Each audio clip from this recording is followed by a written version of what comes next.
Good morning, March 18th. Just out here checking out our bale grazing area that we bale grazed this winter. We set the last bales out, just moved the cows out, and now we're getting ready for the flood. So I'm going to turn the phone around here and kind of show you what this area looks like. And for some of you guys that have been keeping up with this, you remember how brushy it was. And we still have quite a bit of underbrush here. What I want you to realize is look at how broken down and open up it is. We're trying to kind of recreate the oak silvo pasture here. And as you can see, we've got several really nice established oak trees. We had a lot more cedar trees in here. What we found is those cedar trees pushed over really easy this winter. We actually went up with the loader several feet. Tried to push them. You don't push them at the base, but you push them up higher, and then they actually just crumble all the way to the bottom. So you can see there's one over there that didn't get picked up. But anyways, we just pushed some of those cedars down, tried to keep the big ones, we'll probably come back through and cut down some of the bigger cedar trees that I didn't want to try too hard with the tractor and loader pushing them down. And then we just set bales all the way through here. And I didn't just set bales down, but we also, we did have one of the common sense bale feeders. They kind of work pretty well to move around. But notice I don't have one area that's too thick or too heavy. I tried not to ever feed in the same spot twice. And that really was able to disperse the manure and the hay. I don't like to think of it as waste because I think we're putting nutrients and carbon back into the ground here. But what we're trying to do is trying to create a nice pasture back in this area. And at one point in time, this whole deal was a really nice pasture. Then the cows left, and this buckthorn really grew up and just got thick, and you couldn't even walk through here. And as a matter of fact, see there's a deer stand right there. You had to cut, just last year they had to cut lanes, shooting lanes, and now we don't use that deer stand, but some other folks do, and I think they're gonna love that. We got some plans. We may try and put some hogs out here possibly this summer, or may just let it be. I'm not against the idea of just leaving it be and letting it grow back up. We'll have cattle in here again. I'd like to do more grazing out here. More bale grazing out here.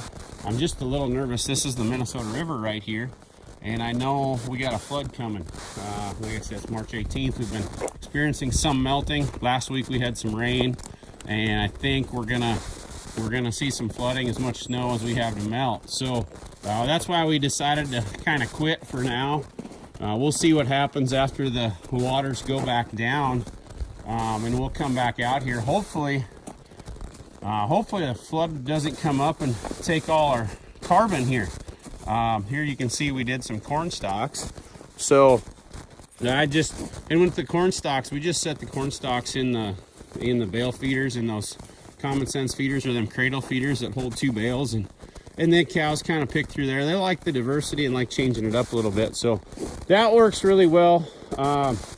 You can see you don't get everything, but at least now we could come in here, with the chainsaw in half an hour and have a lot of this cleaned up, as opposed to spending days and days and days. And also think I don't have to haul any of this manure. The cows got 4 legs. They spread it themselves.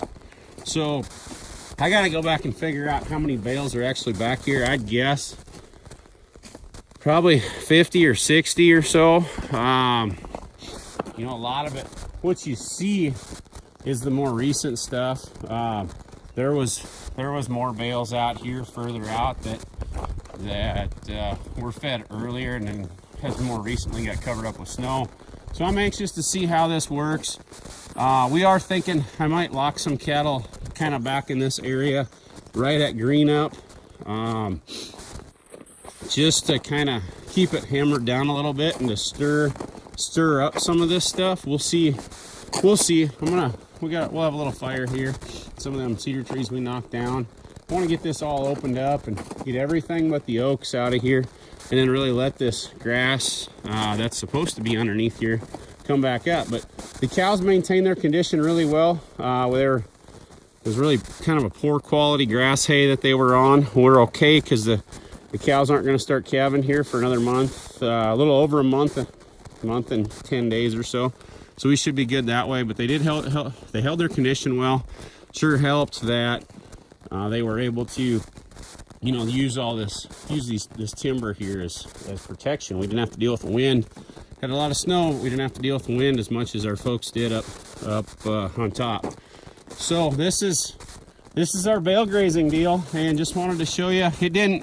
We weren't able to do everything. You kind of gotta run with the punches, and I would have liked to have set more bales out here at a time and not fed so often. But this year we had to start the tractor anyhow to push snow. So because we were doing that, we ended up feeding probably every other day this year.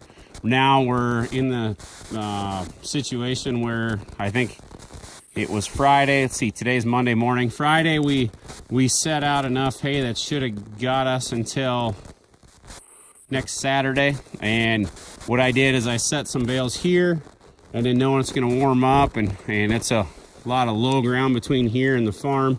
We wanted to get this done, so we started here, and then they're getting moved up to the high ground now, and we'll kind of get ready for this flood. So they'll actually go out in the field here for the next couple days, and then I set out bales up on some hilltops out in the pasture, and we'll continue the bale grazing project up there.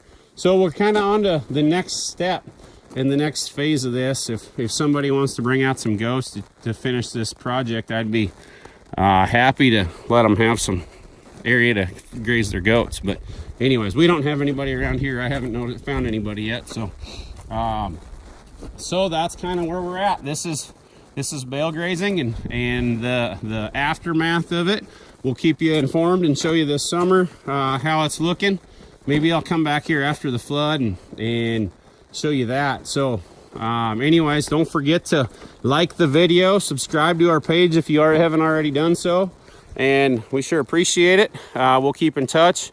If you got any questions, check out our website, www.soilrx.net, or you can email me at soilrx1@gmail.com. So you guys have a great week. Talk to you soon.